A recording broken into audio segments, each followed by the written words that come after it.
Nickole Atkinson Utoft did a media plea for Shannon outside Watt's house on the 14th of August 2018.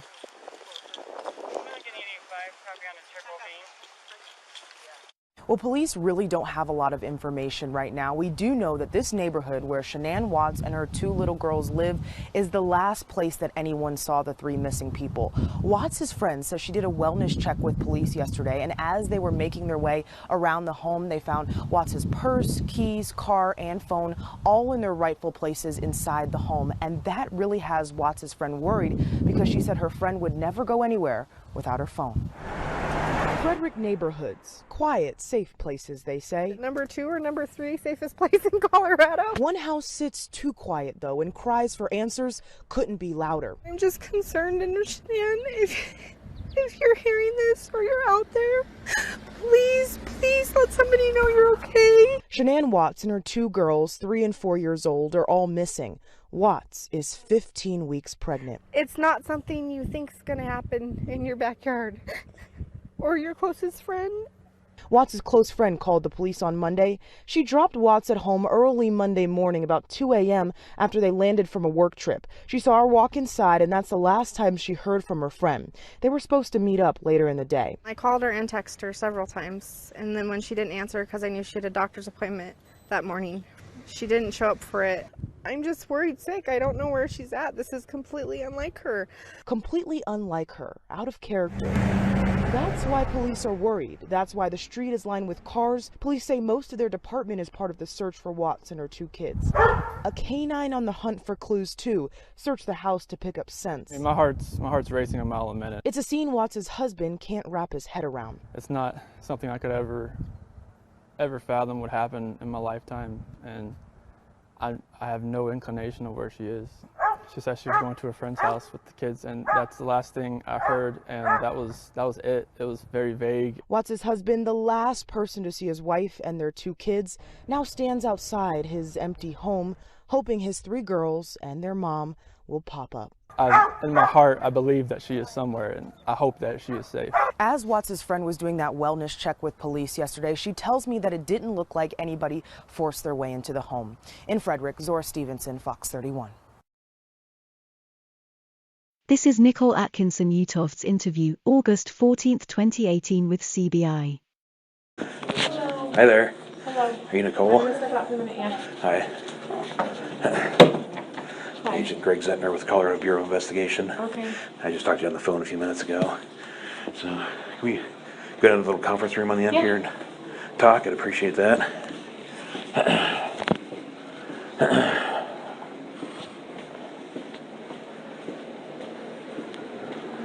How are you liking the weather? And it's raining like crazy.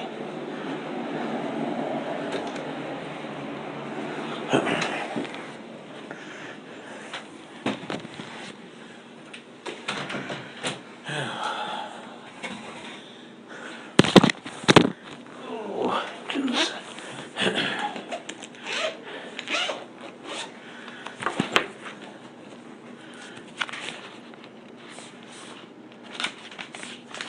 All right.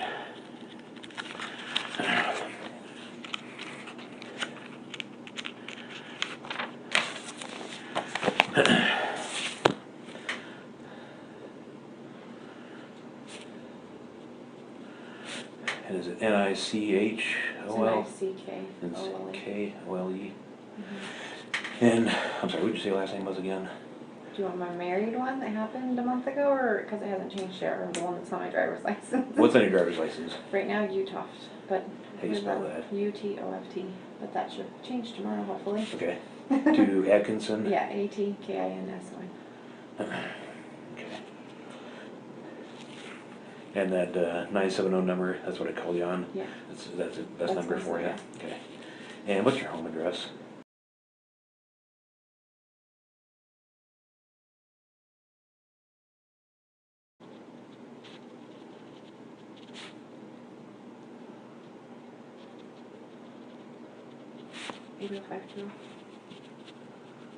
And what's your date of birth? 6481. Okay. All right, so I understand that you are pretty good friends with, is it Shannon or Shanann? It's Shanann. You pronounce it like shenanigans. Okay. Everybody calls her everything else but that, but it's Shanann. Right. It took me like 2 years to get it down. Okay, yeah, I've heard Shannon, I've heard this, that, and the Yeah, other, it's so Shanann, okay. Yeah. So I understand you and Shanann are pretty good friends, is that I mean, yeah. correct? We hang out a lot. We have kids the same age. Okay.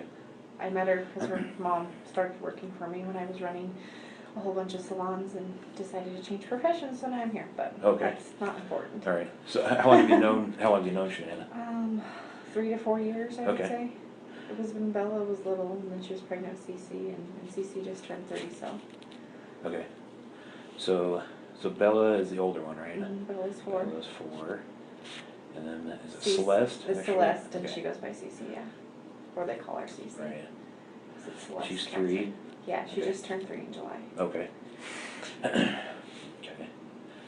And, okay, that's into, you guys have kids that are close in age? Yeah, my youngest is Madison. She's 2 and will be 3 in October. So Okay.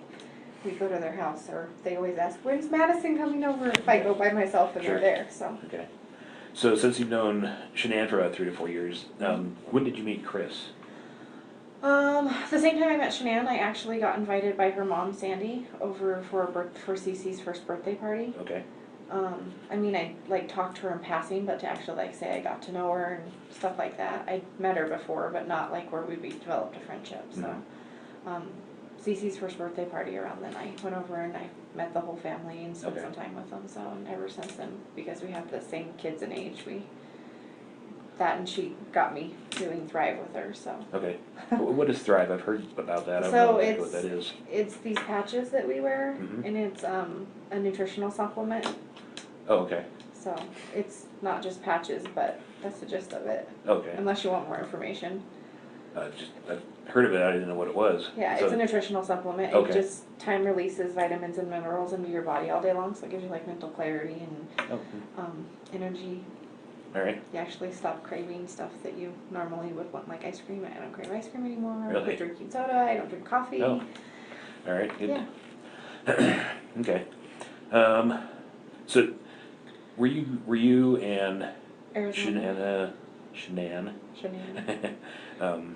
See, now you got me wanting to say Shanann again. Right. So were you guys together in the Thrive Mhm. part of this? Is that like a? It's a home-based business. Okay. It's kind of like Mary Kay, or it's a direct sales Okay, thing. gotcha. So she actually, when I went to Cece's birthday party 2 years ago, gave me a sample, and then I went over to her house and we had play dates and whatnot for a year. We'd go to lunch or whatever here or there, like girlfriends do. And then a year ago, I finally decided to try it. After the sample she gave me, sat there and I was like, okay, I texted her and was like, I'm gonna try it, and she's like, okay. And then like by day 2, I went over and signed up to be a promoter because I actually felt what it was doing for me. So I was like, she's like, you just be a customer, and I'm like, no, I'm gonna talk about it. I want to make money off of it. So Okay. yeah. So you guys were wrapped up in the Thrive thing together. Yes, And we so- left together. We flew out together and we flew back together. Okay. So you guys, was there like a Thrive convention this last There weekend? was a training in Arizona Okay. that some of the top leaders of the company were putting on. Okay. Where was it in Arizona? Scottsdale, at the Embassy Suites. Okay.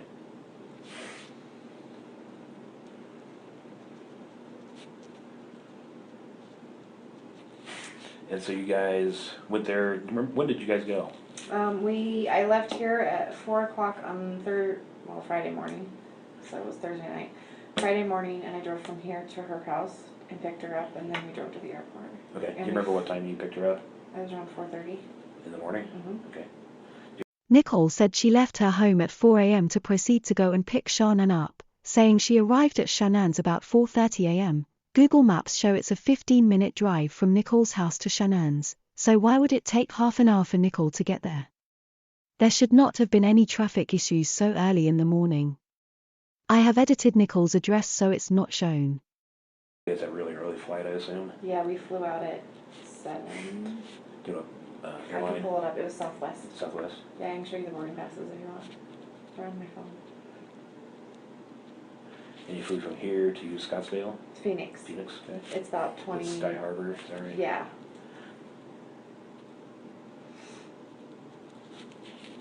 Okay, so you picked her up on, that was Thursday, you Thursday. said? So Mhm. what day was it? Thursday the 9th, is that right? Well, it was Friday morning, so it would have been the 10th. Oh, I got you. Okay, August 10th. Mm-hmm. Okay. And your flight was at what time? 7:10, you said, something like that? We flew out at 7. 7? Okay. Mm-hmm. So we got to the airport like right around 5 o'clock. Sure. Okay. So you picked her up from her house. Mm-hmm. Is that the one on, 2825. yeah, what's her address? 2825? 2825.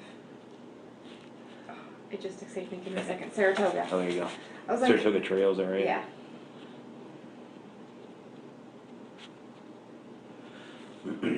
Okay. And did you go inside? Nope. Did you Because just the wait kids out were front? sleeping. She Okay. said, just text me when you get here. She was actually waiting on the front porch. Oh, she was? Okay. Yeah. So you didn't see any of the kids? You didn't Mhm. see Chris? No. She was just on the front porch Yeah. with a bag, suitcase? She had a carry-on suitcase in her purse. Okay. You remember what color her carry-on was? It's black. It's in the house sitting right by the stairs. Is it? Okay. I haven't been in there. So carry-on. Did It was wheels? sitting there. Yeah. Okay. Like your regular carry-on. Yeah, I think it's like a, I don't know, it's black and has some patent leather on it. Okay. It was sitting in, well, because I've been in the house in the last 2 days, it was sitting right by the stairs Okay. when we went in yesterday. Okay. So you pick her up 4:30 at her house. She's got the carry-on and her purse. Mm-hmm. What kind of purse does she have?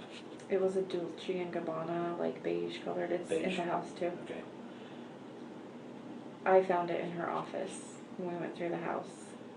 So it was in the office? Yeah, it was in her office, Okay. like right inside the door. I don't know how I walked past it as many times as I did because when we went in, I was concerned about Shanann Mm-hmm. because I don't know. I can let you ask your questions. I can tell the story as you ask them, or I can just tell you. I don't know. We'll kind of muddle through this. So Okay. just go ahead. I'll interrupt if I have a question. So I was concerned because normally when we come back from these, she harasses me, and I don't want to say harass me, but she harasses me the next day, like, come on, let's call people, let's get things going, let's work business. And she didn't call it, or she didn't text that morning. Like, usually I have a text message between 6:30 and 7:30 from her if she wants to do business or wants to get together or whatever. And I had signed up a new promoter over the weekend, so we had plans to go to lunch with her at 1:30. And I woke up at like 7:45 that morning, and I didn't hear anything from her. I thought it was odd, but I knew we were both tired, so I rolled over and went back to sleep. And then I woke up, and I still hadn't heard anything from her, so I texted her. Like I said, I can show you the text. Yeah. I should just skim through them. She's usually on the top.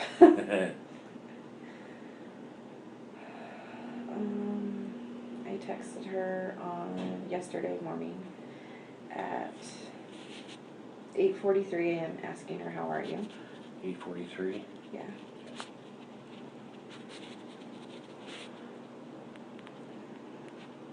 And then I texted again at 8:55 and said, just wanted to see if you were okay. I know you're hurting a lot last night. I hope you're okay. She's 15 weeks pregnant, and she was having a lot of migraines over the weekend. And she she was tired. She wasn't eating because of what was going. Like, we were pushing food on her and water because she was dehydrated and not eating like she normally does. And I presumed it had to do with what was going on with Chris. So. All right, hang on. Okay. Let me catch up with you real quick. Yeah, you're fine. Okay. Okay, so migraines. Let me make a few notes so we can come back. Yeah.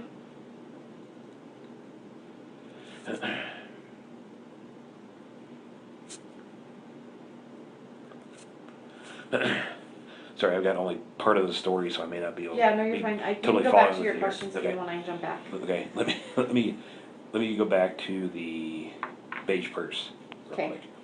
So that was the beige purse that she took with her on the trip, Mhm. and it was in the office. Yes. Where you found it. Okay. Yes. Is that an unusual place for that to be? I mean, no. I mean, I don't pay attention to where Shanann puts her purse or whatever, so no, I don't think so, but usually she has it on the counter when I'm there because we're getting ready to leave, so I don't know. So did you move it at all, or did you just leave it where it was? I told them I found it, and then they asked me to get it, the police officer did, and Chris, so I went and grabbed it, and I gave it to Chris. I didn't go through it. I gave it to him and let him go through it. All right. Okay, let's go. So I'll let you tell me your story, Okay. And then we'll go back through and I'll ask you questions about Okay. that. Okay. So So let's start with, you go to the conference and we came home. came home. We came home. What time did you come home? Let's start with that. So our flight was delayed. We were supposed to fly out at 8:45, I believe. I'd have to look at the boarding pass, and get here at 11:25. And our flight got delayed, and we didn't actually take off. I want to say it was 10:20 is when we boarded the plane, and we didn't get here until 12:45 in the morning.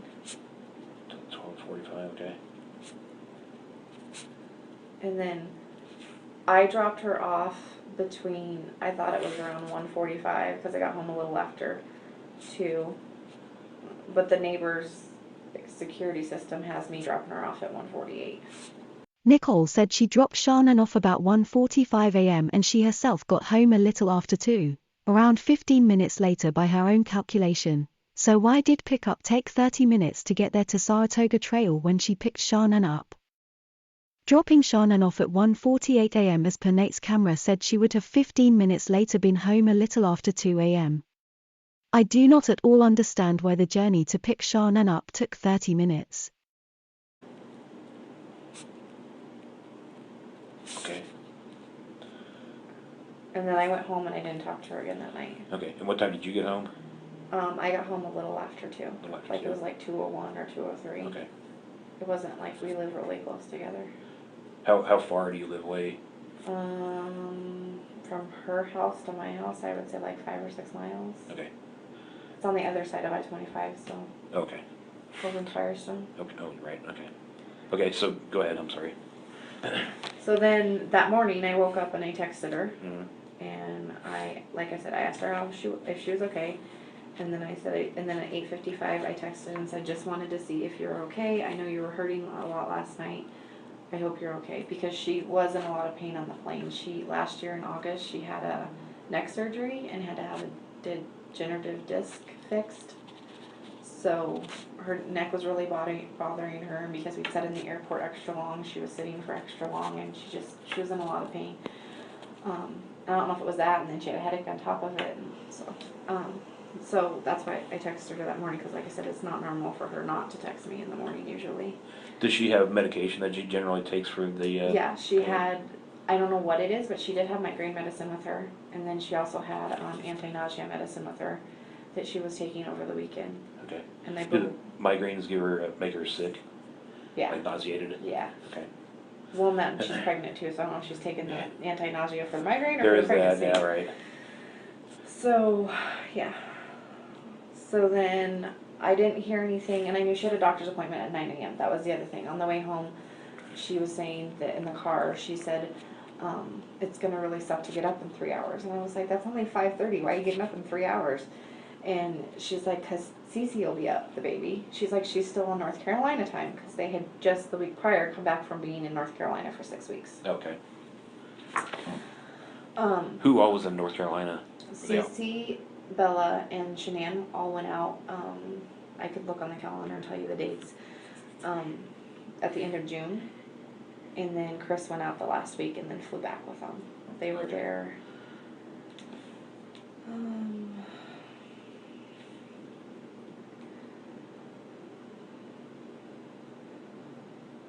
Let's see. We came back from San Diego on the 25th. So she flew out on the 26th of June, and then they came back. And then Chris flew out there on the 31st of July. And then they all flew back on the 7th of August. Okay. So the doctor's appointment was at prenatal? Yeah, it was a prenatal appointment. Okay. And so I texted her and said how her appointment went. Asked her how her appointment went. Find it again.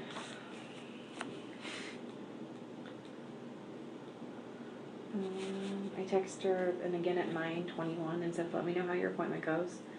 And then at 11:46, because I thought she might be busy out running errands or whatever. I mean, it wasn't like her, but...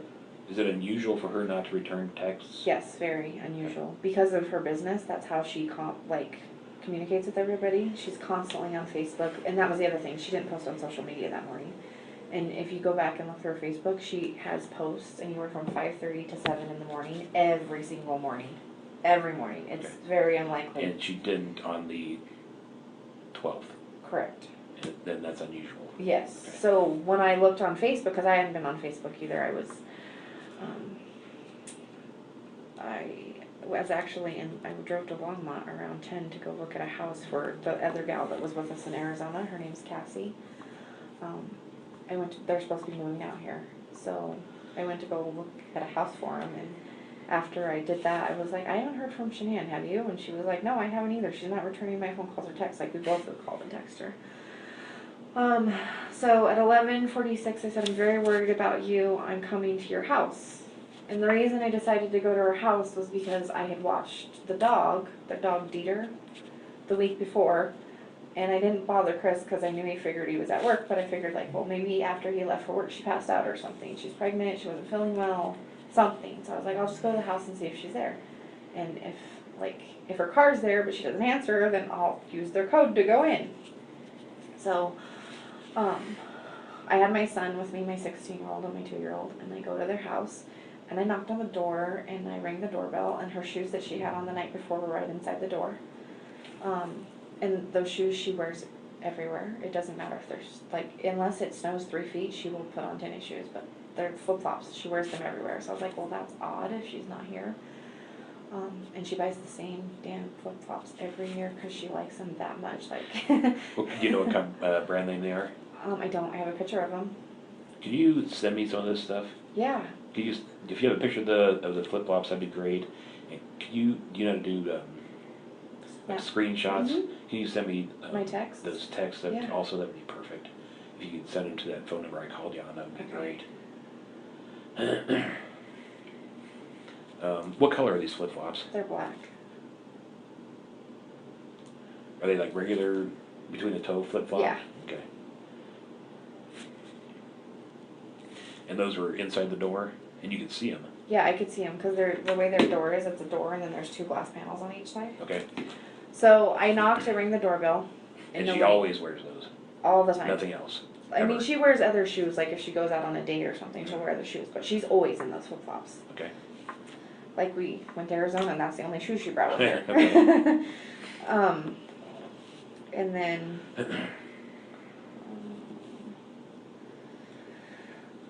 so she didn't answer. I knocked. She rang the doorbell. She didn't answer. And then I tried the code. I didn't even think to look for the car yet. But I tried the code. And then when I went to open the door, they have one of those locks like you have in a hotel room up top. Oh, yeah. So that was... thing that flip over. That was flipped. So I couldn't get in. But, I mean, you could stick your arm in, but you couldn't get in. Right. So I was like... So you have the code for the door? I do have the code for the door. Okay. But I couldn't get Right. in. Okay. So then I was like, why would they flip this lock? The only time I know of them flipping that lock is when Cece, their 3-year-old, tries to escape. Or, I mean, I don't know if they flip it at night because I'm never there when they go to bed. But the only time I've seen them use it is when they're on the inside of the house. Mm-hmm. To keep Cece from going outside. Because she's at that age where she can open the door and she escapes. So. I have a thought about this top lock. What if once inside Shanann put the top lock on? Once she was home and, so she thought, safe. Nickole said she only knew they put it on at night time. Chris went out through the garage when he went to work, so he might not have known it was on, which he was probably grateful for. When Nickole, Atkinson and the police were at his house, it stopped them getting in. What do you think? So the lock was flipped and I was like, I yelled through the door, nobody answered me. And then I told Nicholas, my son, I was like, because the garage panels where you can see in, it was too high for me. I'm like, come look and see for cars in the garage. And he couldn't, so then I backed my car up and pulled it up closer to the garage, and he stood on my hood to look and see, and her car was in the garage. And I'm like, why would, like, in the back door they have a sliding glass door too that you can see from the front door, and they have one of those things that comes down. That was locked Key too. bar. Yeah. That was locked too, and I'm like, and the dog was put up, and I don't know if they cage him all the time, but as far as I know, they only do it when they leave the house, so I don't know. And then I don't remember at what point I mean, I could look at my phone, but I did call Chris and said, I was like, Chris, I'm worried about Shanann. She's not at home, or I said her car's here, but she's not at home And,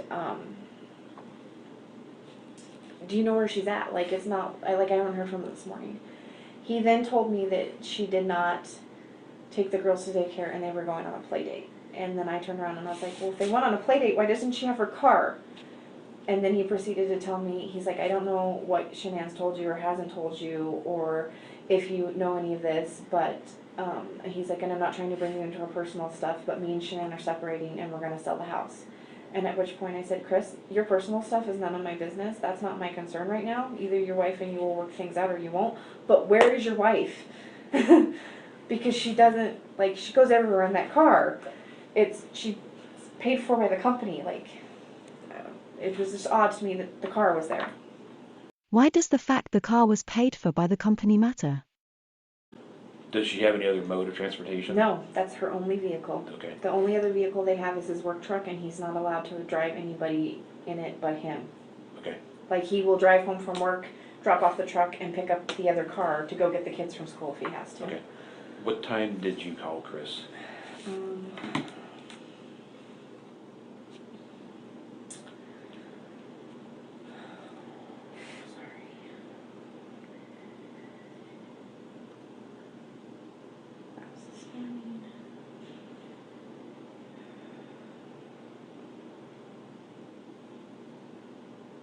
I called him at 12:27.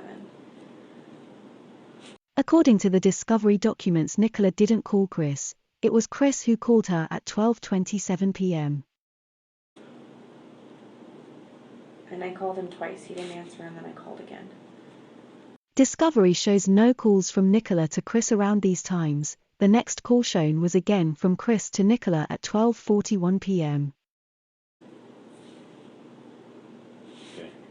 And that, I mean, we had that conversation. And that's when he said that they were she going was on a play date. And I was like, okay, but like, if they're on a play date, how'd she get them there? Because they're both in car seats. Right. He's like, well, a friend must have picked them up or something. He's like, I don't know. He's like, I'm busy and I'm at work. He's like, and because I was messing with the door, I set off the alarm system. So they called him at work. And he's like, are you messing with the door? I said, yeah, I tried to get in your house because I'm worried about your wife.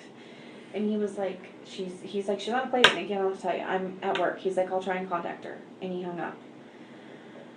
So then I went and locked the front door, and my son was messing with the garage door, and I told him to stop it, and he set the alarm off again. And then Chris called again and said, are you still at my house? And I told him no, because we were leaving, but we left, because I'm like, okay, well, let's go see if she went to her doctor's appointment. Because I'm trying to, like maybe, I don't know, maybe she did go on a play date, who knows. So I drove to the doctor's office because I doctor there too, and I know they're not supposed to give out personal, and they didn't give out personal information. Like I'm CNA, I know the whole HIPAA laws and all of that. I just walked up to him and I said, I know you're not supposed to tell me this. I get it. I don't need other information. I just need to know if Shanann Watts showed up for her doctor's appointment. And the lady looked at me and I was like, please, I just need to know if I need to be concerned. And if she didn't show up for that appointment, I know I need to be concerned. And she told me she didn't show up for the appointment. Okay. What time were you at the doctor's office? Do you remember? Well, if I called Chris at 12:27, it's probably like 15 minutes from their house. I can give you the address of the doctor's office. Yeah, if you know it. It's 6, yeah, because I go there all the time. It's 651 Mitchell Way. And it's in Erie, Colorado.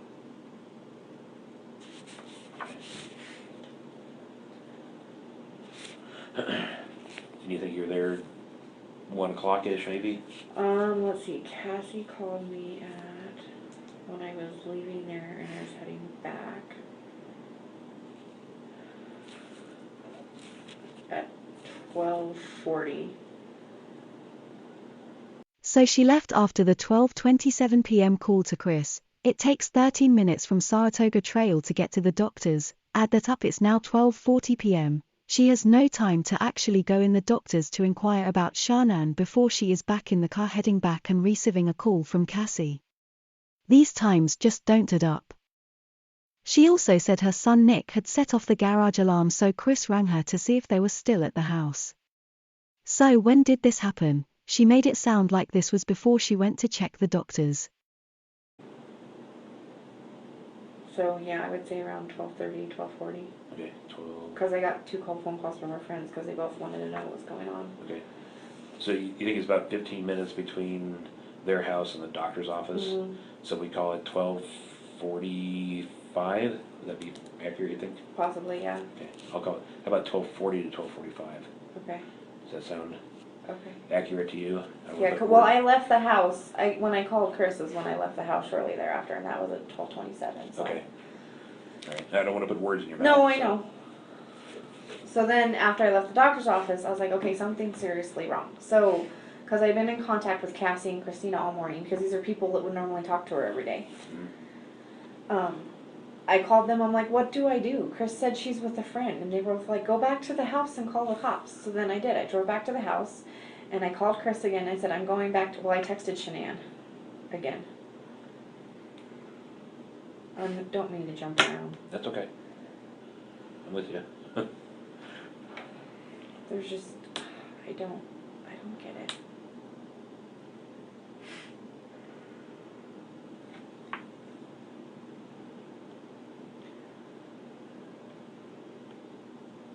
Sunday, I texted her, this is when I left the doctor's office, at Okay. 12:47. I texted her, I said, I've been to your house, you won't open the door, your alarm's set, your shoes are sitting inside, your car's home, I'm very concerned about you right now, I need you to text me or call me, I just want to know you're okay. If you don't want to talk to nobody, you don't want to be around anybody, I get it, it's fine, I just need to know you're okay. And she didn't respond. So I was driving back to her house at that point. Okay. And then Cassie had called Chris and told Chris that he needed to go to his house. And who's Cassie? She's one of the other Thrive Promoters, but we're all friends. She was in Arizona with us. Okay. She lives in Arizona. Oh, she does? Okay. Yeah. And who is Christina? Christina's also another friend, but she lived with Chris and Shanann for 6 weeks when she had her neck surgery. She lives in Hawaii, and she flew out here with her daughter and lived with Shanann for the 6 weeks when she had her neck surgery. Okay. But neither of them are actually here? No. Okay. That's why they were on the phone with me, because I called one of them and was like, have you, either one of you heard from Shanann? Because I hadn't heard from her either. So I started reaching out to people like, okay, if somebody's heard from her, at least then I don't have to worry. Right. Okay, so you text her at 12:47 and you're going to her house. Right. What happens now? So then I'm talking to, within all of this time frame, I talked to Chris, I think I called Chris again. I talked to Cassie, and she said that she had talked to Chris, and he was supposed to be at his house and be there in 30 minutes. And I was like, well, I'm on my way back. So I called Chris at 12:41. 12:49 you said? 12:41. 12:41. I called him at 12:41. Okay. Did you talk to him at that point? I can't remember if I talked to him or he didn't answer. Okay. I don't remember, because I called him again at 1:31, because by this time I'd already been back to the house. Okay. And Cassie had said that he was coming back and he'd be there in 30 minutes. So that was in the time frame that I was driving back to the house. Okay. She was still heading back to the house at 1:31 p.m. She was supposed to have left the doctor's office, in the car, receiving a phone call from Cassie on her way back at 12:40 p.m. It's a 13-minute drive. She should have been back at 12:53 p.m. give or take a few minutes, but no, she is still heading back at 1:31 p.m. when she calls Chris. Doesn't make sense to me. So I don't remember if I talked to him, to be honest with you, at the 12:41. Okay. But I did talk to him at 1:31 because he wasn't home yet, and he should have been there if it was only going to take him 30 minutes. Right. So, and by that time, I called the Frederick Police Department at 1:31, because I called Chris at 1:31. I called Chris and said, Chris, where are you? You said you were going to be here in 30 minutes. He's like, I'm on my way. I'm on out 70. I'm 45 minutes out. I said, well, I'm calling the police to do a health and wellness check. And I honestly couldn't tell you at that point what he said or didn't say. Okay. The phone call was, I don't even know. We'll tell you details.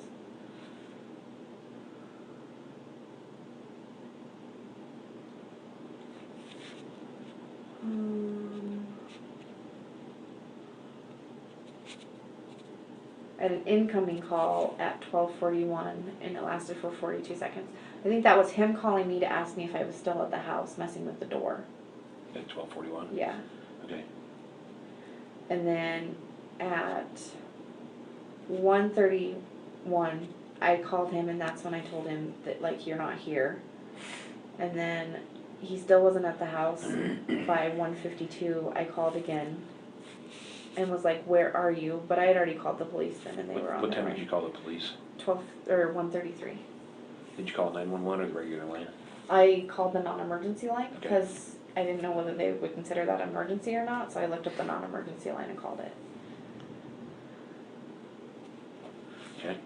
And then, So then 1:52, you said you got another phone call? Or you I called Chris him again and I was like, where are you? Because the police were there and they wanted to know how far out he was because we couldn't get in the house. The police It was at 1:59 p.m. couldn't even get in the house. Yeah. He's like, well, I don't want to break down the door if she's not in there. So, the police officer did. So he was checking windows and stuff and trying to figure out how he could get in. And then he said, he was like 10 or 15 minutes out or whatnot. I really don't remember. Okay. It was a very short conversation, though. I can tell you how long it lasted. I was on the phone with him for 17 seconds, so if that tells you. Sure. That's short. Yeah. So then Chris gets there, and the police officer was like, do you know where your wife is? And he's like, no. He's like, well, can you open your door so we can go inside? And, he wasn't there yet. And then I called her mom, because her mom had lived there too. So I called Cassie, because Cassie stayed with her, and then her mom stayed with her. So I was trying to get anybody to give us a code for the garage, because that was the only way to get in. So I let Chris go, and then I called her mom, and her mom didn't know what was going on. And I was like, Sandy, do you have a code to Shannon and Chris's garage door? And she was like, she started giving me numbers, but none of them worked. And then I, of course, had to tell her what was going on, and I didn't call her before that, because I didn't want to upset her if there was nothing to upset her about. So, and then Chris showed up and let us in. Okay. How did he let you in? He opened the garage door. Okay. So And it didn't dawn on... I'm sorry. There's a front door and then a back sliding glass door. Yeah. And then is there a door through the garage as well? Yeah. Okay. Sorry, go ahead. No, you're okay. It didn't dawn on me at the time because he went to open the front door so we could come inside. But when we walked into the garage, or when the garage door opened, he immediately opened the car door and then bolted for the house. I've been trying to play this through my head so many times in the last 2 days. Okay, let me see if I've got this straight. So he opens the garage door, and it's you and Chris. The police And officer, the police officer. my 16-year-old, my 2-year-old, I think, was playing in the front seat of the car still at that point. And the neighbor might have been there by that point. The Okay. neighbor came over at some point. Okay, so the garage door goes up, Uh-huh. and is Chris in first? Yeah. Who's behind him? I think it was the police officer and Okay. then me and my son. Okay, so as Chris walks by, what car is in the garage? It's a white Lexus. Okay, is it one of the SUV type Yeah. vehicles? I don't Like know. a Ford Explorer type version. Yeah, okay. Yeah. And so he walks along the passenger side? I'm sorry, Yeah. along the driver's side? No, passenger side. Passenger side. And he opens the door. And it didn't... Front or Front passenger door. front passenger door? Okay. And I don't know why that's sticking out of my head, but it distracted all of us because I started looking at the car and then I looked to see if the girls' car seats were in there and whatever. And then he went and opened the front door and it, I didn't even dawn to go on the front door. We all went through the garage. But he went around and opened the front door, did whatever he did. And I'm not trying to incriminate the man, I don't know where my friend That's is. unusual. And it doesn't explain things. Okay. So let's see. So into garage. Opens front passenger door. Mm-hmm.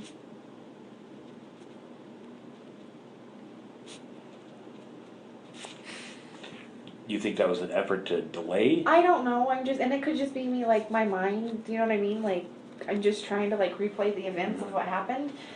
It just was odd to me, if we're looking for them in the house, why did you open the car door? Yeah, It was odd. that is unusual. Okay, so I assume that delay wasn't very long. No, it was probably 30 seconds, 45 seconds, I don't even know, it wasn't that long, but we went in the house, but I know I was because I looked and the car seats were in there, I'm if she's with friends, why are the car seats here? Hmm. How many friends do you know carry around extra car seats? Yeah, none. So, Yeah, so that's where, like, the more I've thought about it since yesterday, I'm like, why did he open the car door? Like, that's something you do after the fact, I think. Like, I'd go inside and see if somebody was in there or if they were okay. So. Okay. So then you go inside. We're inside. Okay.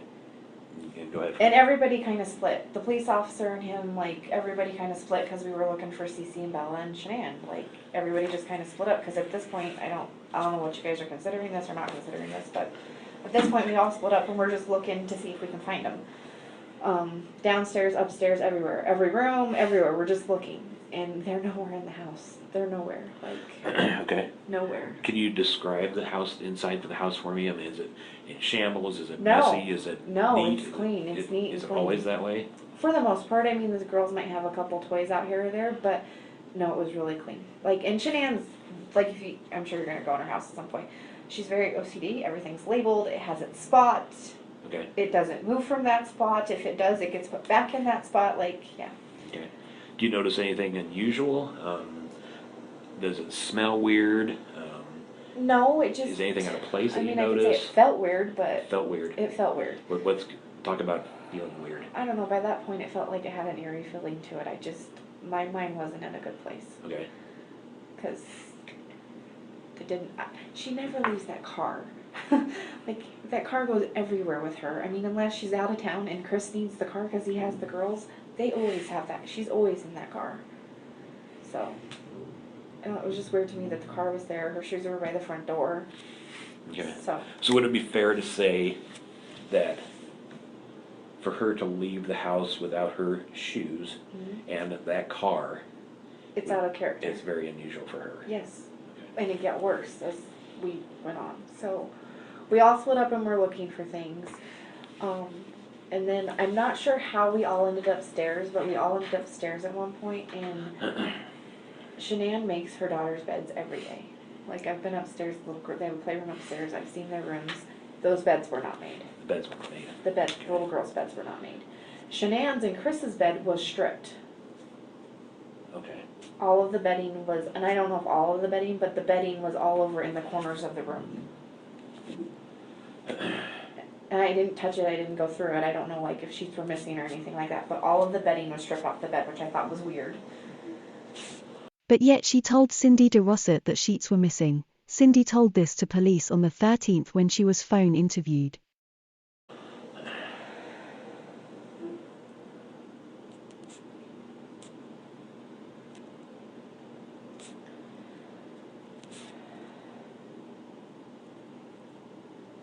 And then the police officer had asked if she had her phone on her, and we didn't know at that point. And then like 5 minutes later, my son was like rummaging through the pillows on the sofa, and he found her phone shoved down in the cushions on the sofa. Okay. All right. Let me back up to the bed real quick. Okay. Okay. So just so I'm clear. So the girls' beds were not made, and that's unusual. Yes. Okay. And then the bedding for their bed, which I would say was a master bedroom. Yeah. You can see it from the stairs. Okay. And it was all stripped off and then like piled in the corner, or? Yeah, there was a pile over in, like, if you were facing the room this way and the bed's right here, there was piles in the corner, both of these corners. Okay. So it's in two corners.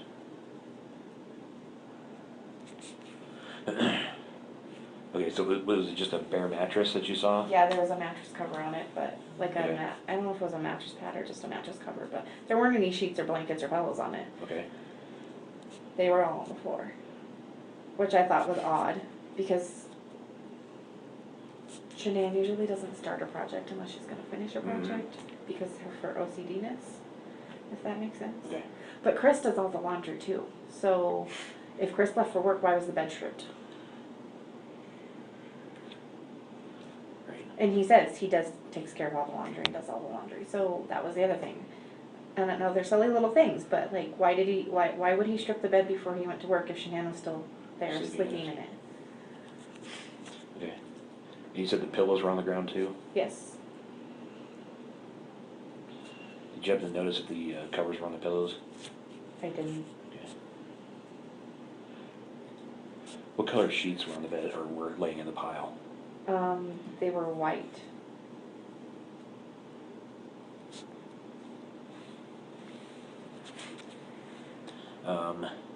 Any blankets or anything like that you noticed? Yeah, there was blankets. I couldn't tell if that, like I said, they have like a down comforter or a duvet Okay. that was on the floor. I don't know if it had an actual cover on it or not, or if it was there. Like I said, I didn't touch. I tried to touch as least as possible. Okay.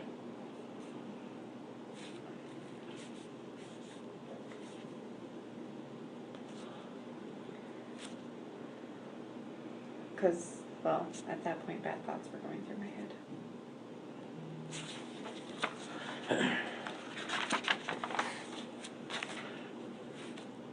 Okay, so after you leave the anything else in the master bedroom that you noticed? Well, we weren't in the master bedroom. I just saw that from the, like, I peeked in the door and saw it. I didn't Okay. actually go in yet. So then I turned around and the police officer had asked if she had her phone. And then Chris comes out of the master bedroom and says she left her wedding ring on the nightstand. I didn't see it on the nightstand, but he brought it out and had it in his hand.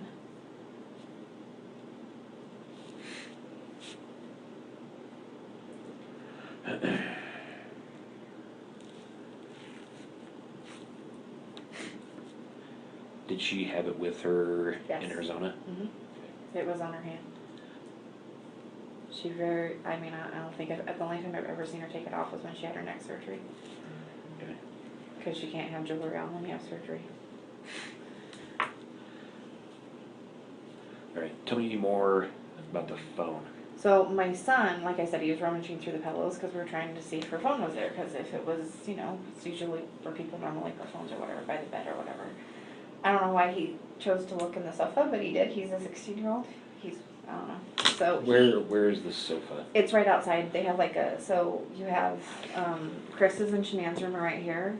Then there's a playroom over here and a bathroom. And then there's a laundry room right outside their bedroom. And then there's like a family room. And then across the hall is the girls' rooms. Like not a hall, but like the corridor or whatever you want to call it, the family room. Okay. The girls' rooms are right across there. And is this a 2-story home? Okay. It's well 3. It's got a basement too. Okay. So my son found the phone and it was stuffed down in the cushions. Yeah, I'm sorry, where is the couch again? Like, So it's in the family room? yeah, it's right outside their bedroom. Okay. Like maybe 5-10 feet from the bedroom. Okay. Probably more like 10 feet, I guess, because it's like you have to walk around the corner and over to it. Okay, he just starts taking off the cushions? Yeah, he was just, because it's one of those couches that has the base cushions and then it's got a whole bunch of like throw pillows on it. So he picked up her phone and it wasn't on. Okay. And then at that point, because I called her mom and I called Cassie, we were all on the phone together and they were on speaker. So they heard everything that was going on and everything that was being said. And the police... As you're walking through the house? Yeah, because her mom was saying, like, look here, like, see if this is here. And I'm like, Sandy, calm down, let's first see if she's in the house. So, we found her phone, and Chris turned it on. The police officer asked him to turn it on.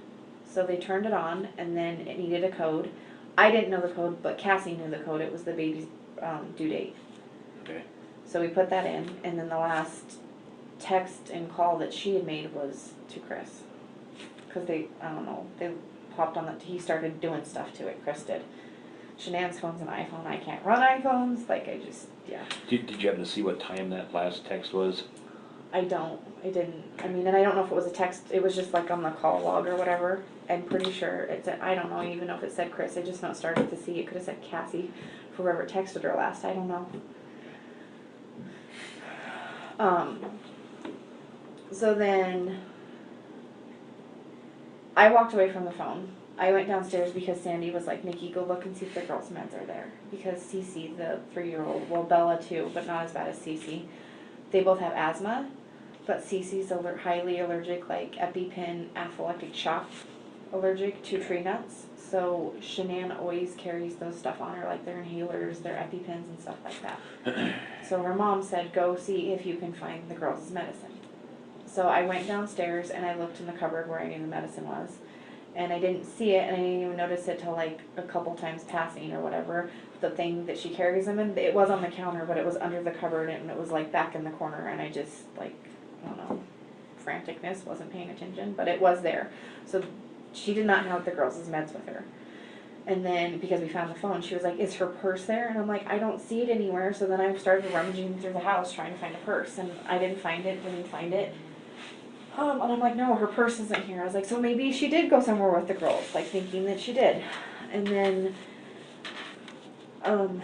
it was odd to me because there was a pair of CC shoes right there, I saw it outside their shoe closet. And then there was a pair of shoes right by the back door. I think they were Bella's.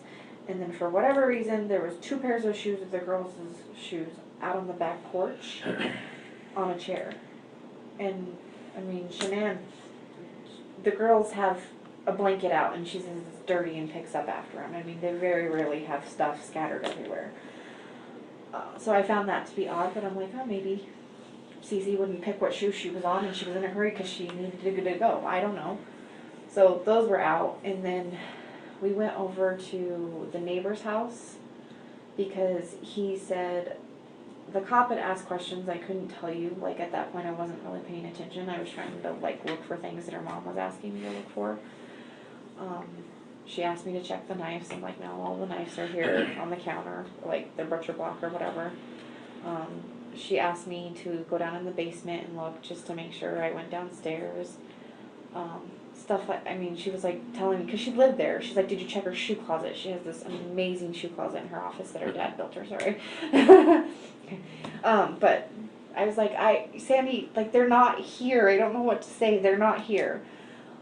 Then at some point, the neighbor said he has security cameras that face the driveway. And he said it only picks up motion. So he has it time clocked of when I dropped her off and when I left, but it doesn't show Shanann getting out of my car, and she got out of my car and got her luggage and then went up to the house.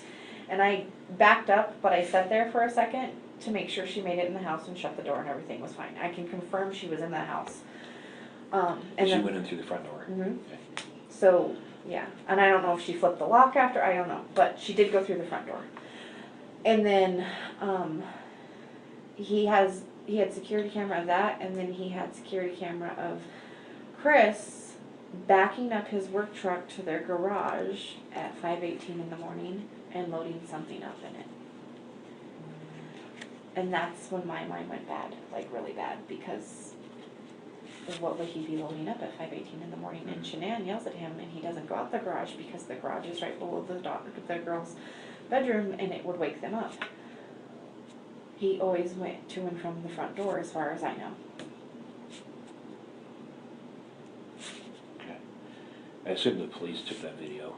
I think they got it today. I went back over because I talked to Fox 31, just doing a plea, like, if you're out there, please come home, please contact somebody.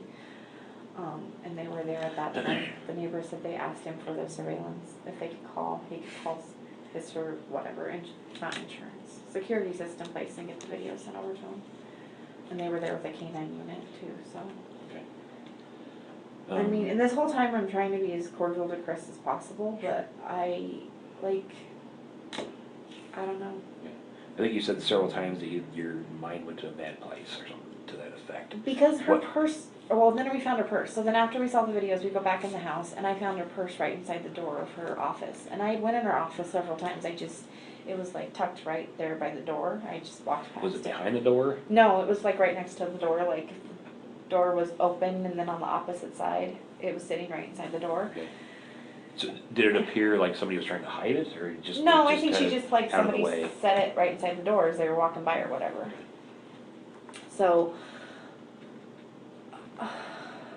like, I don't know, he's never made me think that he would do anything bad or done anything to make me assume that, but Shanann wouldn't leave her phone, she wouldn't leave her car, she wouldn't leave without the kids' meds, like, and I'm just like, Chris, you were the last one to saw her, where is she? That was one thing I was going to ask you about. So this EpiPen that she carries for Cece, does she go anywhere without that? That I don't know, but I mean, I'm sure the school has them, but she had, like, I don't know how, I just know she carries it on her if she's going to go somewhere where there might be an issue. Yeah.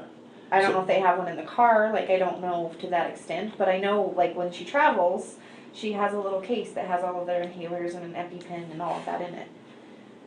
So, and she just got back from North Carolina, so in her office, on her desk, there's bags of all different kinds of medications that the girls take, like, you know, Tylenol, ibuprofen, Motrin, allergy medicine, and whatever, I don't know what they're prescribed to, so whatever it was all still in baggies.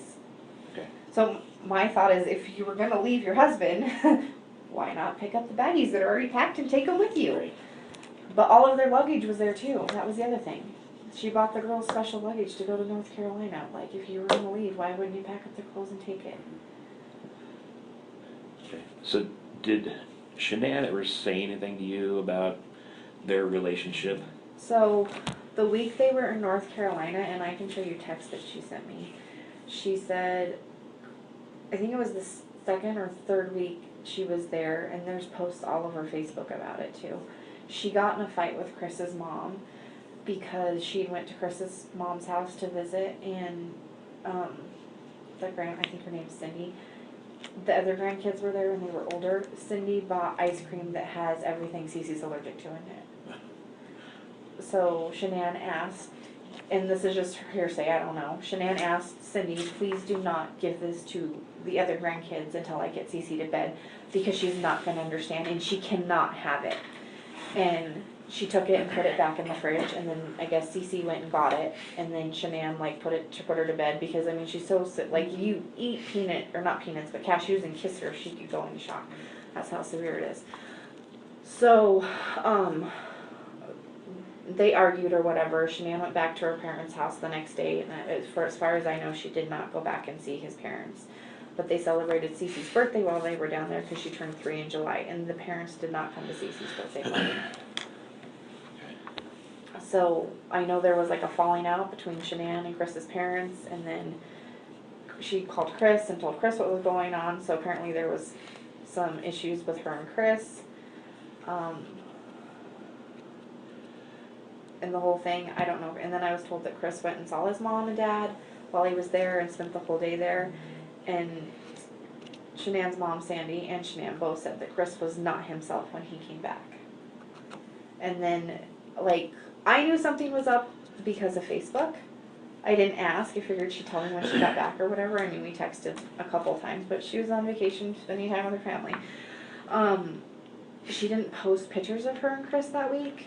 Like, I don't know, they hadn't seen each other for 5 weeks, so it was a little odd that they weren't in pictures together or being lovey-dovey or whatever. So I didn't say anything. I just found it to be odd. There wasn't any pictures of Shanann either, and Shanann takes selfies all the time. Okay.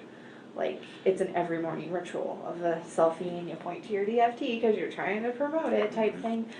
There wasn't pictures of her very much that week either.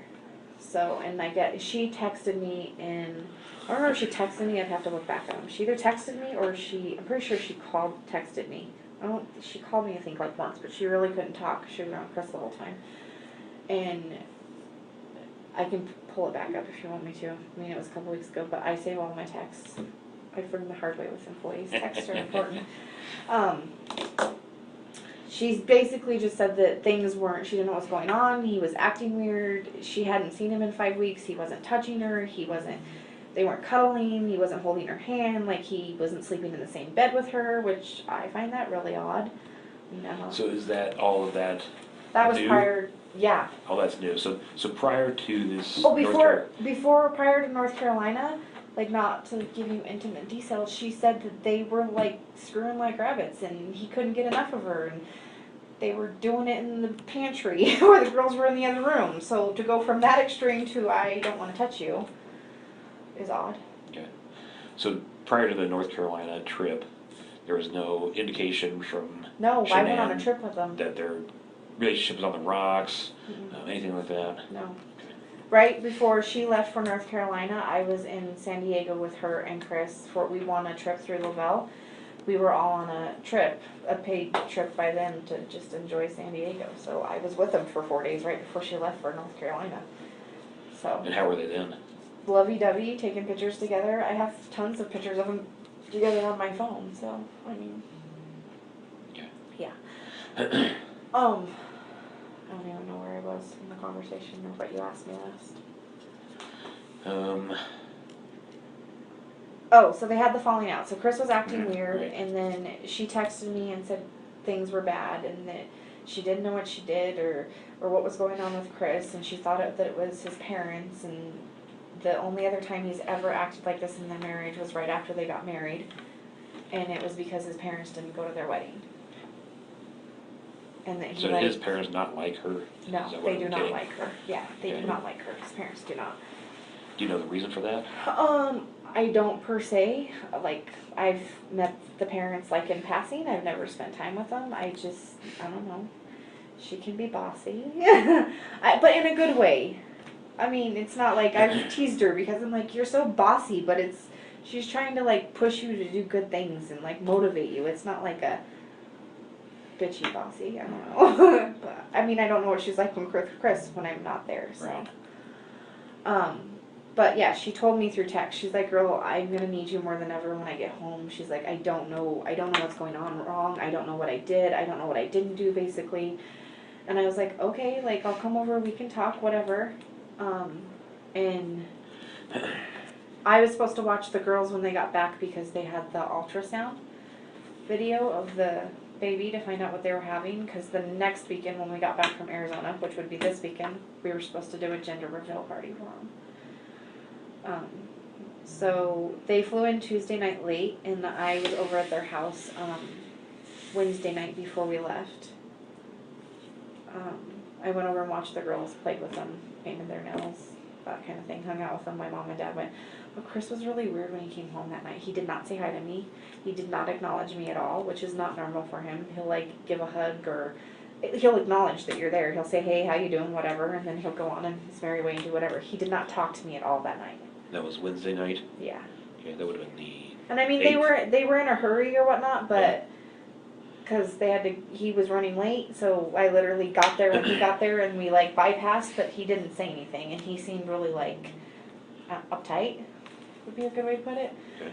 So they leave and go to the doctor's appointment, and then they come back, and she gives me the envelope of what the baby was going to be, and I said, "Okay, we'll find out in a week." Like, and she was like, and then I started, she's like, "Don't open it in my house." And I was like, "Oh, fine, I'll wait till I get to my car." So I go home, and then she texts me that night, and she said,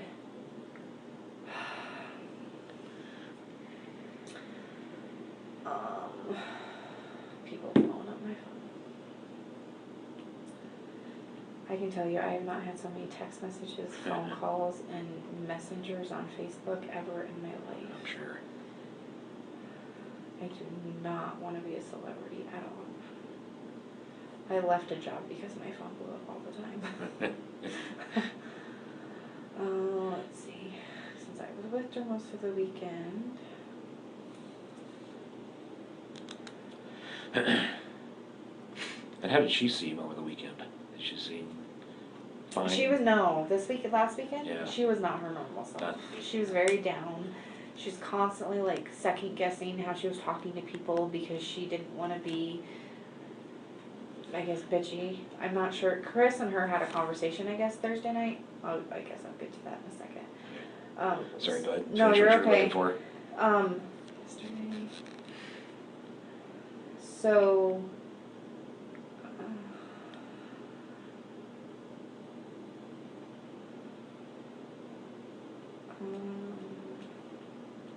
so they go and come back, and while they were gone, I asked how she was doing, and I showed her pictures of the girls, and I was like, "Oh my God, this is gonna be so hard not to like tell her what it was once I found out." And then she texted me that night. I texted her at 9:46 because I knew by then. I said, "Oh my God, this is gonna be so hard." She texted me at 9:55 on Wednesday, and said, "Chris said we're not compatible anymore. He refuses to hug me. Said he thought another baby would fix his feelings. Said he refused couples counseling. So no gender reveal." So she canceled the gender reveal party. Okay, so that's Wednesday night. Wednesday. So that would have been Was it the 8th, 9th? I think so. It would have been the 8th. 8th.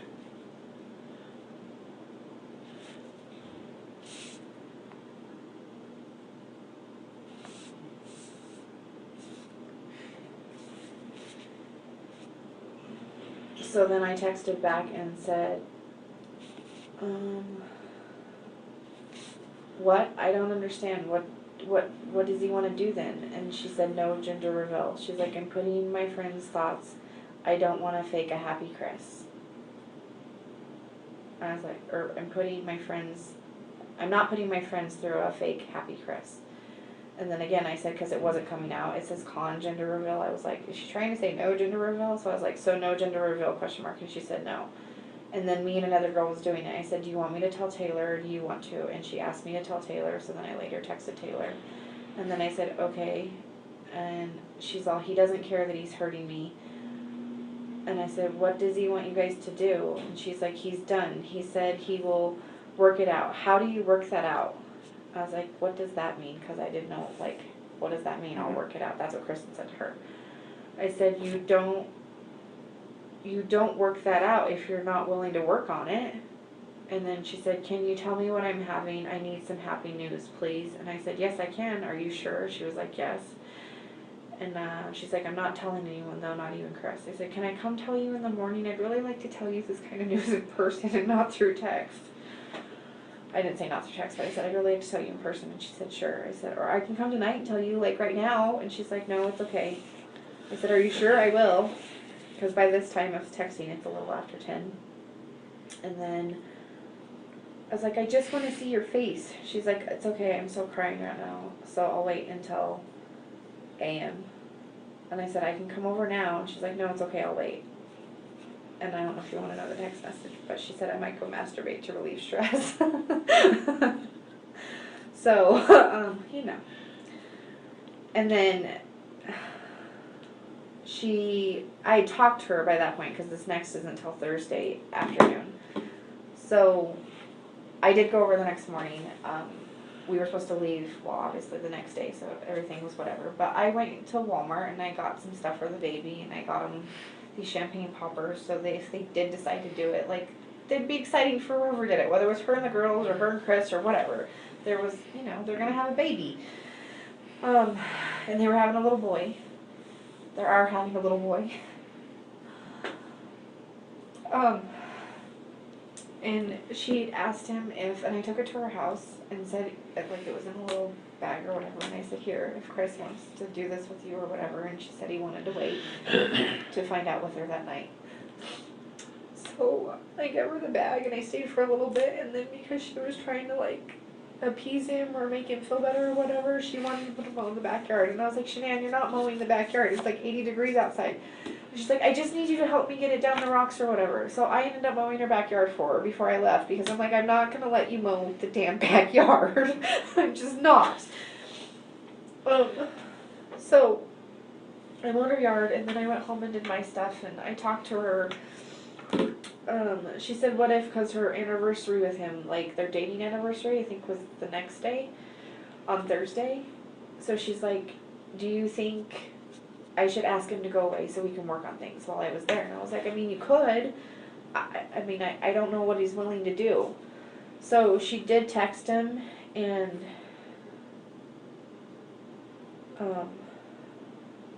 she texted him and asked him if he was willing to go away. So then she starts sending me all these Groupons and asked me, like, where they could go. And I'm like, well, you could go up to Glenwood, depends on how far you want to drive. So we were discussing that. So she's texting me all those Groupons and stuff. And then she asked me about when I worked, because she was trying to find someone to watch the girls so they could go.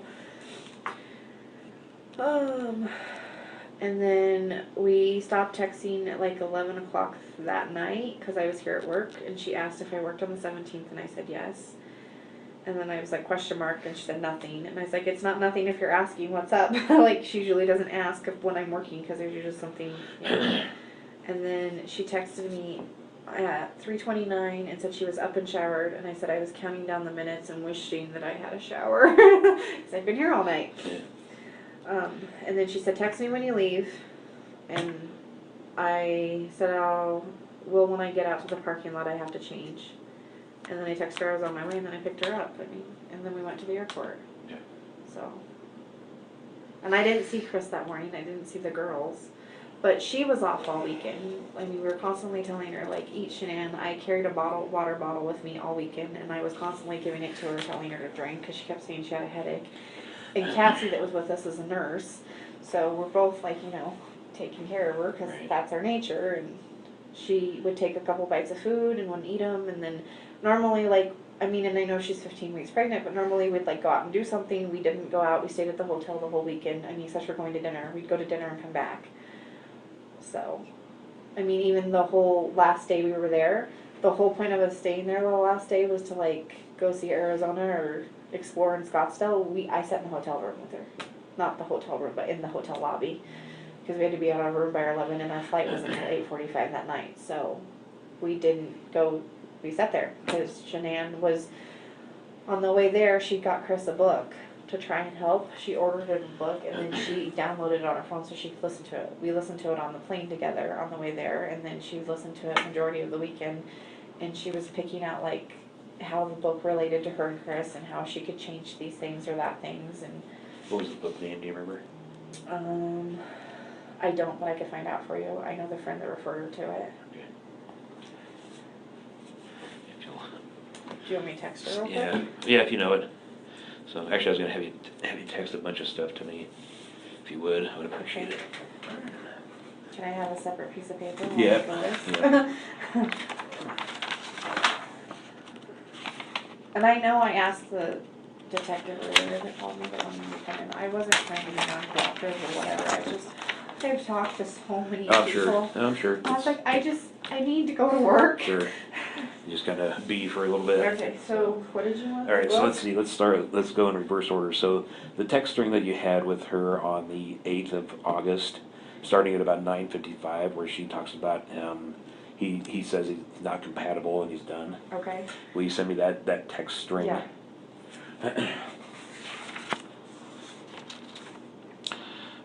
Let's see. And then I'll give you other people's information, because, like, Cassie, I don't know if they were in text message or not, but Chris told her she didn't want the baby. We did. Mm-hmm. Yeah, if you'll put I can write down everybody's information. if you'll write down Cassie and Christina as well. And then if you'll do the photograph of the shoes.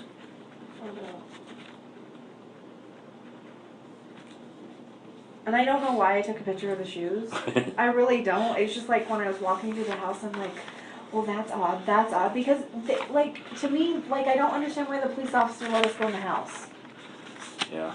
Well, Yeah. I mean, at that point, it's still at this point where it's still a missing person. Right.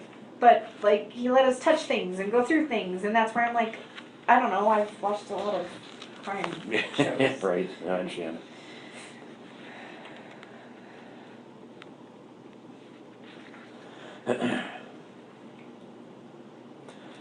If you could do the few texts that you sent her on The day of. the morning that she was supposed to go to the doctor's office. Which is as the well. 12th? The 12th, yeah. Okay. Like you said, you sent several texts that morning. If you send me screenshots of those two.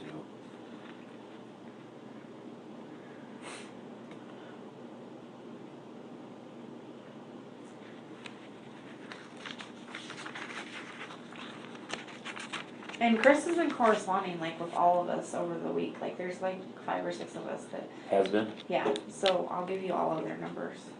Yeah, if you would, that would be great. Well, he wasn't really corresponding with me, but he talks, Cassie's husband, Josh, I'll just put Cassie and Josh, he confides in Josh.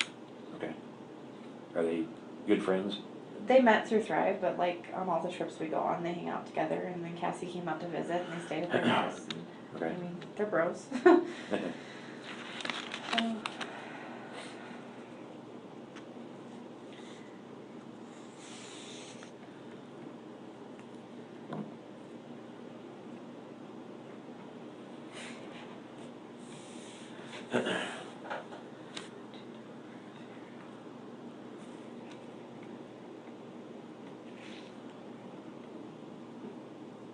So is she still considered a missing person? At this point, I don't know if anything's happened since I've been talking to you. Well, because the lady that called me, she's like, we have some more evidence and need to talk to you. And I was like, okay. Yeah, a lot of it's just a clarification thing.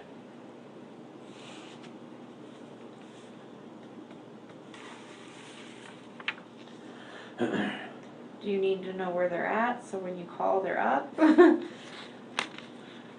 Oh, some of those in Hawaii, you mean? Yeah, like Christina's in Hawaii Yeah, and we just write, say Abby's they're on in the Hawaii, East that's Coast. fine, yeah. Eastern, and she's in Arizona.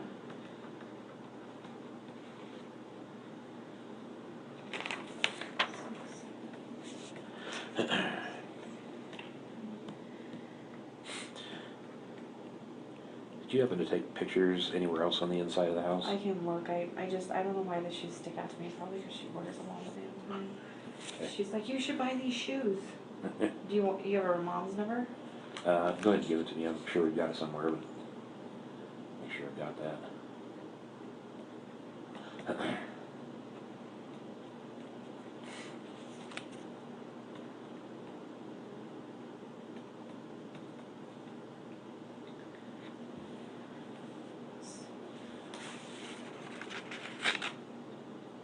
Why, can I ask a question? Sure. She's a missing person and because of the children. Why haven't they issued Amber Alerts for them? Well, with an Amber Alert, there has to be specific actionable information, like they were seen with this person, and that person presents a possibility of bodily injury or death to them. Okay. Since we don't have at this point an indication that they've been actually kidnapped or anything like that, that's the reason it hasn't been an actual Amber Alert. That doesn't mean that it can't evolve into that. But if we just issue Amber on missing people all the time, Right. it loses its effectiveness. Okay. Then you want. I was going to ask you, any indication of infidelity on either party? So, this weekend, this is one of the things that happened this weekend. Chris said he went to a Rockies game on Saturday night. Who'd he go with, you know? People from his work, I have no idea. That's just, he won't, yeah. He went to a Rockies game on Saturday night, so they got a babysitter for the girls. And Shanann was texting with the babysitter to check on the girls throughout the night. But we were in Arizona, so they're it's an hour difference, right? Mm-hmm. An hour later. Chris wasn't home by like 9 o'clock, which she thought was odd because it was an afternoon ball game. And then she checked her bank statement and he went out to dinner, which that's not odd, but the total was $60-some. And she's like, why would he spend $60-some at dinner? And I'm like, maybe he had some beers, I don't know. Do you remember where that was? The Lazy Dog in Westminster, off of 144th and I-25. It's in that Orchard Shopping Center. Okay. So What kind of restaurant is that? it's like a bar and grill type thing. So you'd have to work at it to get $65.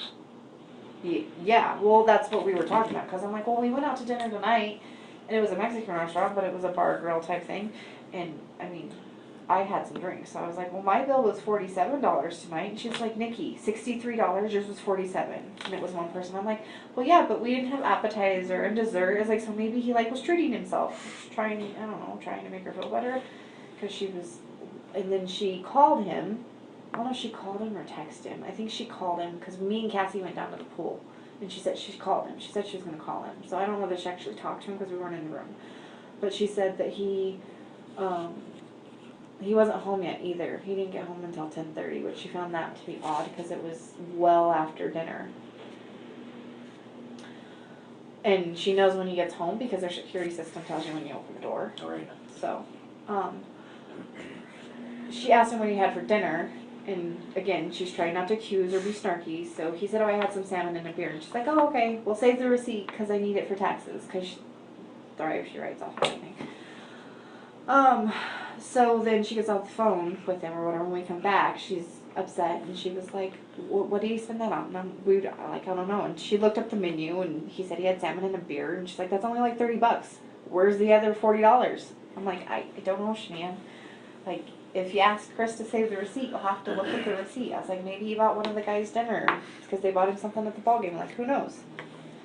So then she started going through their bank statement to see if there was any high charges while she was gone, because they don't have that relationship where he spends whatever he wants, she spends whatever they want, the bills get paid, you know. It's like, you want something, go buy it type thing. So there was that, and then the phone conversations were very small. Usually when we're on trips like that, they talk for 20, 30 minutes. She'll talk to the girls sometimes, they'll FaceTime. They weren't doing any of that. They sent pictures back and forth. There was no pictures, and the reason, or at least I don't think there was, because Shanann usually shows it, would be like, oh, look at Cece or Bella doing whatever. There was none of that. And then,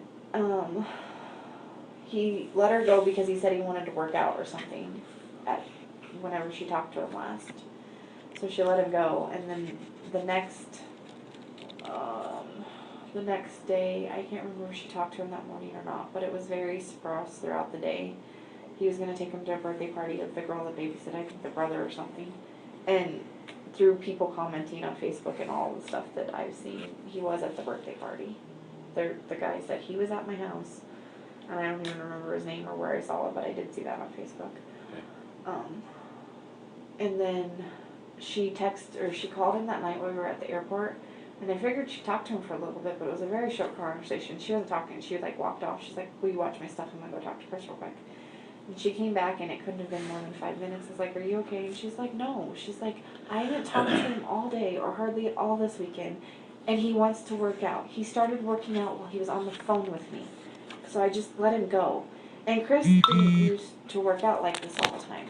I mean, with Thrive, he's lost 70, 80 pounds, and he's gotten really fit in the last 6 months. Where does he work out at? In their basement. They have it's her mom calling me. I'll call her. Okay. So,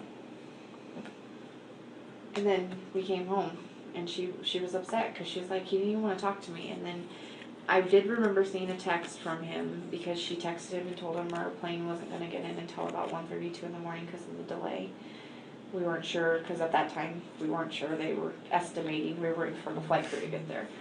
And he said, holy crap, that's late, and something else, but I remember the holy crap, that's late. And I didn't see any text after that. And I know Shanann was in a lot of pain on the plane, a lot on the plane, because she wouldn't sit still. She kept moving and readjusting and trying to get comfortable. Yeah. Okay. You have any knowledge about their finances? I mean, were they in debt up their eyeballs? Were Yeah. they rolling in it? Were they? I would say, I don't know. I collected their mail while they were in North Carolina, and there was a lot of mail. I didn't go through it or whatever, but yeah, I think they were having financial issues because it was always, she makes enough money that their daughters go to a really high-end preschool and stuff, like private school. What I just wrote down. What? Vista Ridge? Is that where Yeah. they go? Okay. Vista Ridge, yeah. They go to Primrose Vista Ridge, and that's by her being in North Carolina, that was a $2,500 savings that month. So if that tells you anything, Yeah. I work nights, so my children go to daycare 2 days a week. So, but he works in the oil fields. He's got to make good money. I don't know. We don't talk about finances, Right. but. Okay. But your impression was that they had a significant amount of debt. Would that be a fair statement? Yeah, because I know they filed bankruptcy before. Okay. She's made that statement.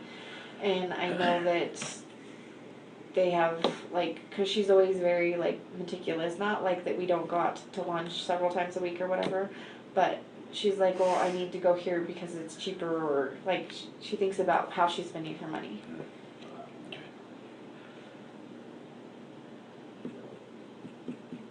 So did they go to Vista Ridge full time? Uh-huh. She works from home and she takes them full time. She takes them Mhm. every day. Yeah, Shanann usually takes them every day. Okay. And is that the one in Erie? Mm-hmm. That was the other thing. I was going to call the school and see if the girls were there. And I actually got a text message this evening from one of the parents at the school that does Thrive with us. She was in Arizona with us. She didn't fly in and fly out at the same time, but she texted me. There's so many people texting me. It's ridiculous. And she said that one of the other moms, I have that too, one of the other moms at the school said that they heard Chris call yesterday morning and say the girls weren't going to be there.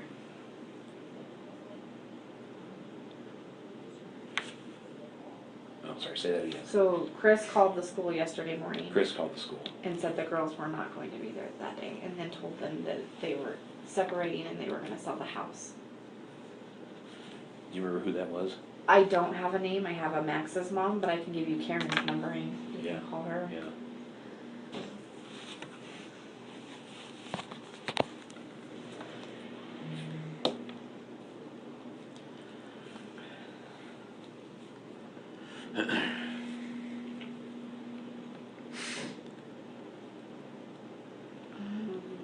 I'm going to put friend of girls school. Okay.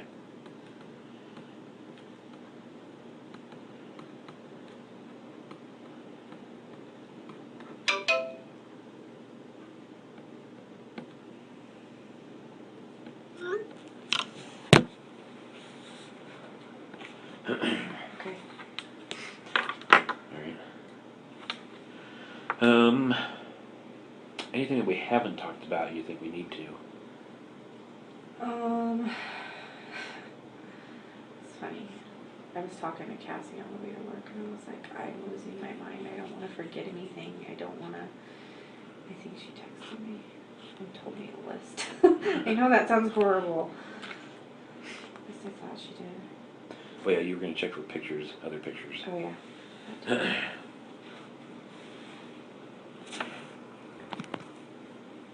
Oh, he told me to leave the house, and everything was fine, even though the car and things were still there. He did Chris tell, yeah, he told did you tell to? me to leave the house. When was that? That was when I called him the first time. He's like, would you please leave and quit messing with my doors, because I kept setting off his alarm system. This is hearsay, but he told Cassie to not get the police involved when he talked to her.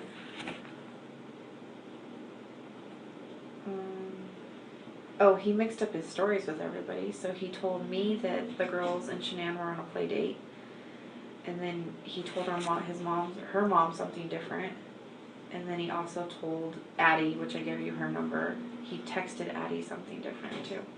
I think one of them was that she left in the middle of the night, and the other one was she left that morning with the girls. Okay. And she said he told the girls' school that they weren't going to be there. They were separating and moving out of the house. Shanann wouldn't leave anything without anything, especially meds. And the other thing, the house was locked up. Like, the more I think about it, there's no way she could have left that house without somebody seeing her. Like, the way it was locked from the inside, if she was in that house when Chris left, she would have had to go out the garage. Do you know what I'm saying? Yeah. So if Chris didn't lock that house up like that before he left, she would have been noticed on the neighbor's camera. Like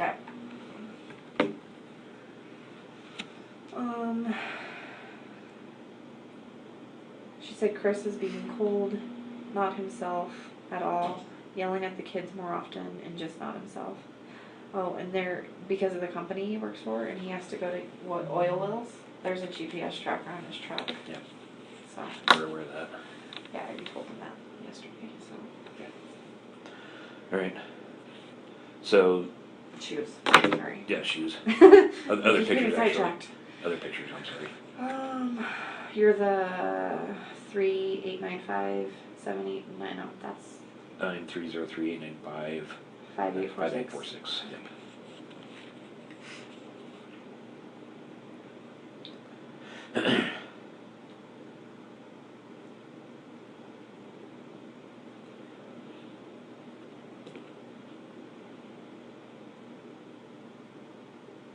Oh, I have a picture of a car in the garage that my son took. Okay. Yeah, that'd be good too. Oh. Before we opened the garage. I find it odd that both Nickole and her son Nick were taking photos of things in the house. Like Shannon's flip-flops and the car in the garage. I find it odd because at this point no one knew if Shannon was missing or in the house poorly, so why the need to take pics? Let's see, any more texts.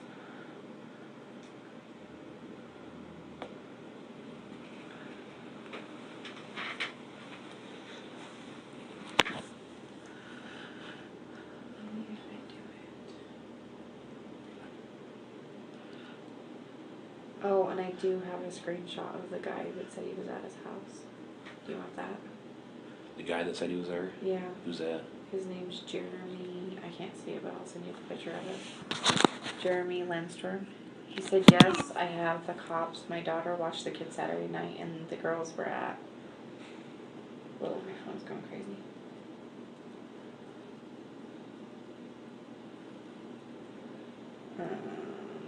And I don't know why, but I sent you a picture of a screenshot of an update that Amanda had sent. Let's see. And then you wanted mine. I sent you the ones from that morning. But you wanted the ones from the day before, right? The 8th? Or before we left? Yeah. One where you talked about that they weren't compatible. Yeah. Yeah, that'd be great. If you would.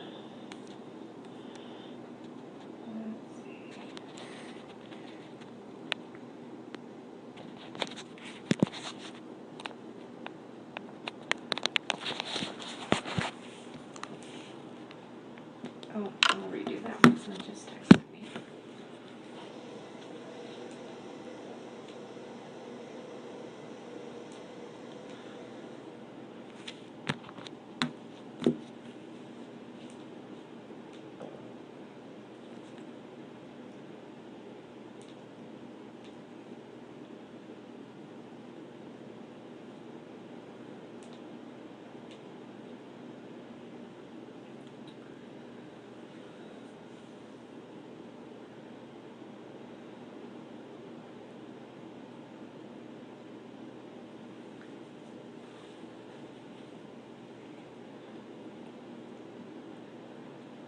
Okay. And then the book. I'll have to text Sharon and ask her what the name of the book was. Okay. Yeah, that's not a big deal. Just so she actually had it sent to him, the book? Yeah, so she downloaded it on her phone and then she had it sent by Amazon Prime. It was supposed to be delivered to the house on Friday. Okay. Or to the mailbox or whatever. Alright. Did she ever say if it was delivered? What? Did she ever say if it was delivered? She didn't. Okay. And she said she was going to wait to ask him if he read it because she didn't want to be pushy and be like, hand me that. Right. And she told us she was going to write him a letter over the weekend, whether she did or not. There's a book that was in her purse. It's a green book, and it says like some quote on the front of it. So I don't know if there was a letter in there that she started to write him, or if she was writing stuff down of like things she could change or she'd done wrong or whatnot. But she had that book with her the whole weekend. It was a notebook, like a binded notebook. It's like a mint green. And for the life of me, I can't remember what it says on it, on the front of it. Okay. But she had that the whole weekend, and she was writing it off and on. So I don't know if that. But that was at the house with him, so. Okay. Like, is it normal for people to do this? No. Okay. So I'm not crazy to think badly. No, and the circumstances kind of it's hard to not go to that place. Yeah. You know, with especially with, you know, the keys, the phone, medications, the kids, the car. You know, you kind of look at the totality of everything, and it Right. kind of starts to add up to a little bit of suspicion, and that's why we're involved. The FBI is involved. Right. So it's definitely got our attention, and we're doing the best we can to see if we can find her and the kids. I mean, today, when I was at the house, give me a second. I know what I want to say, it's just not coming out. Chris was out, because the neighbor came over to me after I talked to the reporter. He came over to me because it was in front of their house, like off to the side of it. And Chris had actually came out of his house because the canine dogs were going in, and we were going to go in the house just to check on him. Like, I'm trying to be cordial because I don't want to think that, but in the same token, I'm thinking that. But he's got no family here either, and like I really don't want to think that of this person because I really, really cared about my friend and those girls. But I checked on him. I was like, "Are you okay?" And the neighbor pulled me aside and said, "When you get a chance, come talk to me." And I was like, "Okay." Like, why do you want to talk to me again? And he's like, "This is weird and things are bad." And I'm like, "Obviously, dude. Like, I don't know what you're gonna say." So then I went back over to Chris and I said, do you know anything? Has anything hit the checking account? Like her credit cards? Did she take any credit cards? Like I'm still on my mind trying to process. And he said, no. I said, Chris, did she, because we get paid every Tuesday on Lavelle. And you have to set it up either for like a prepaid credit card type thing, or you have to set it up for direct deposit into your checking account. So I was like, do you know the login? Log in and see if she had her money transferred today. And he logged into it and he didn't, like it hadn't been transferred for the last 2 weeks, what she got paid from Lavelle. So I was like, transfer it. And he was like, why would I transfer that? And I was like, because if it doesn't hit your account, it's going to hit some account. I mean, I don't know if that was smart or not smart, but if it doesn't hit their personal checking account, then it's got to go somewhere. And who's paying that? Lavelle. Lavelle? What is Yeah. that? It's the Thrive company. Oh, the Thrive, okay. Yeah. Lavel? Mhm. And I can give you, I don't have Paul Garrett's number, but Addie Maloney would have his number, and they might actually be able to look and see if Chris says it doesn't hit the account. Paul Garrett's the CEO of the company. How do you spell Paul's last name? I don't know, I can look it up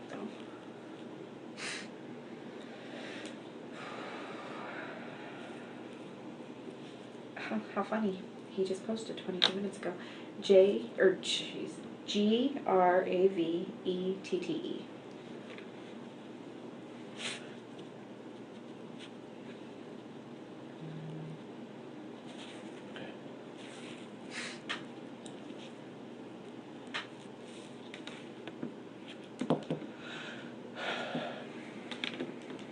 Okay. Anything else you can think of? No, but I've had several media sources reaching out to me wanting to talk to me because this was the last one that technically saw her besides her husband. What do you suggest there? And I can't tell you what to do. Right. From an investigative perspective, we would prefer that you don't talk to them right yet. Okay. We do have a PIO, the person. Private investigator. I'm sorry, public information officer. Brain fart. Public information officer who handles all of our media relations and what we put out to the media. Okay. We'd like to try to regulate that as much as we can. Okay. And and again, I can't tell you what to do and what not to do. Use your best judgment. Right. We would prefer that you don't talk to people at this point. Okay. That's kind of our stand. Okay. So I'll let you use your best judgment. Okay. But like I said, we prefer that you don't right at the moment. There will be a time and a place for that. Okay. So What do I do? you can either let them go to voicemail, or you can tell them no comment. I don't know how they're getting my phone number. Yeah. They've texted me, they've messaged me on Facebook, they've called them up messages, and I'm Right. like, how the hell did you get my phone number? Yeah, they're good at what they do. Yeah. One of them called my aunt. I'm like, how'd you even know she was my aunt? Yeah. Right. So, I mean, you can let them go to voicemail, not answer them. You can answer them and say, I have no comment right now. Whatever you think. okay. So, and if you think of anything further, please send me an email. Okay. So that's my desk line on there. Okay. And you got my Or my send me cell an number. email? Yeah. Okay. So, or send me a text is fine too. You can do Okay. that. So, Would you stay away from Chris? at this point, I mean, there's no reason for me to go over there, but then I'm the only one here, so they're like, well, what's Chris doing? I'm like, I don't know. Yeah. I'm not sitting at his house 24/7 with right, him. right. So, I mean, and I understand your desire to want to be involved and try to I don't help. necessarily in that sense. I don't understand. Yeah. No, I get it. Oh, yeah, sorry. Thanks. And your list. Oh, Do you yeah. want that? Yeah, Yep. you want that. So,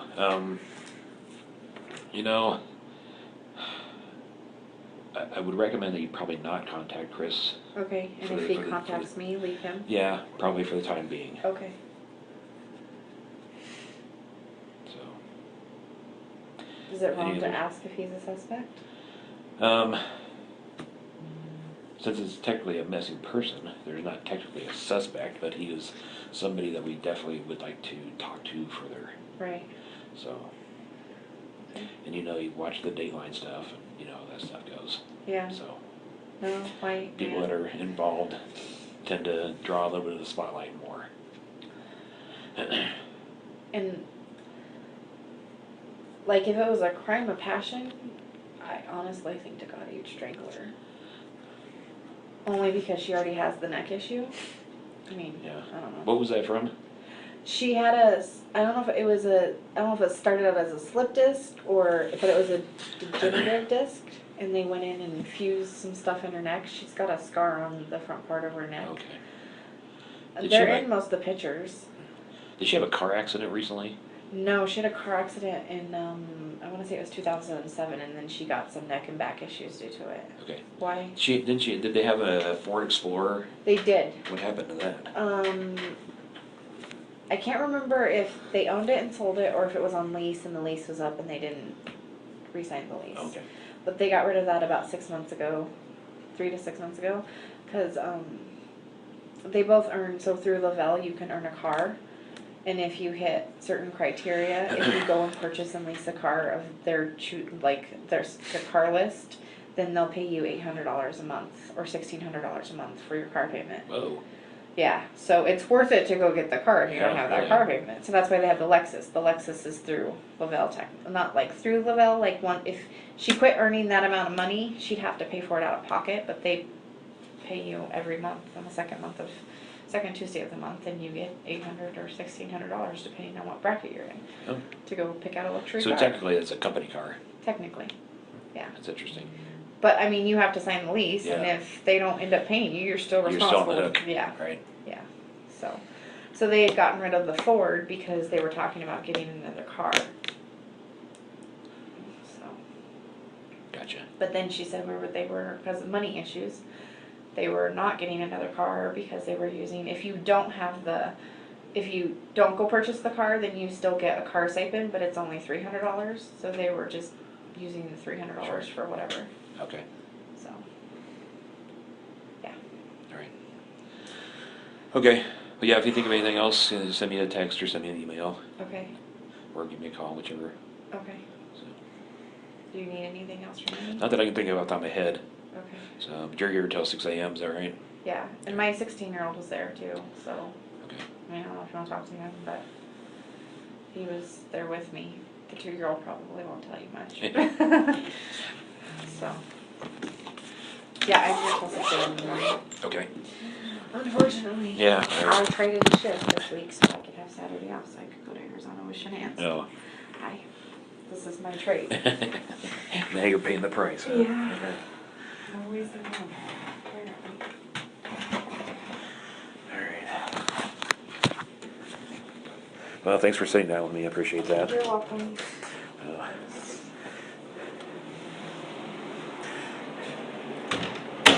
Good night. Have a nice night. Please understand, I am not trying to incriminate anyone from doing my videos. I am just pointing out inconsistencies and things I find to be odd. Thank you for watching.